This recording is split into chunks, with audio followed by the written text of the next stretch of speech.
Hi, my name's Ahman, and I'll be talking to you about the widows in India today. India is one of the most populated countries in the world.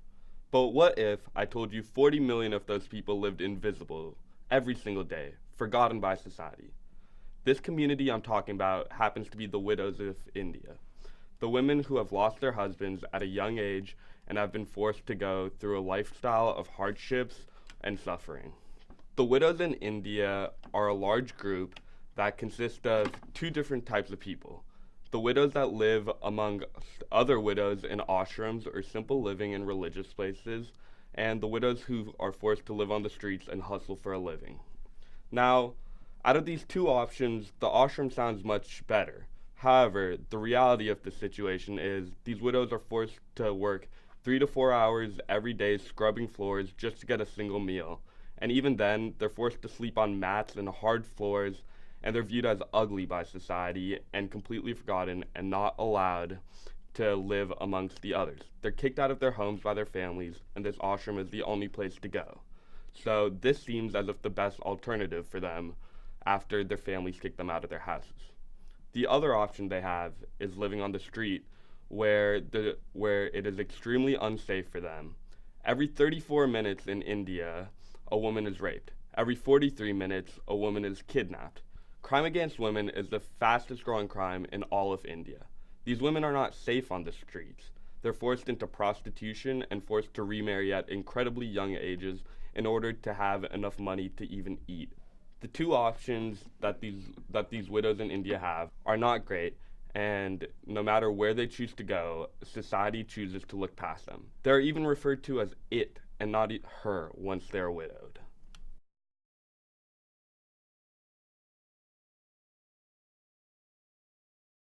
How does this impact you? Like, what makes this so important? My great grandmother, she became a widow at a very young age because she was forced to marry young, and she was not allowed. So some widows are actually not allowed to remarry if they need to choose. Some widows are forced to remarry if they don't have money and are viewed as a burden on their family, which no woman should ever be viewed as a burden on her family just because her husband dies. That's unreal on its own. But she was not allowed to remarry, and she was forced to live a life of solitude.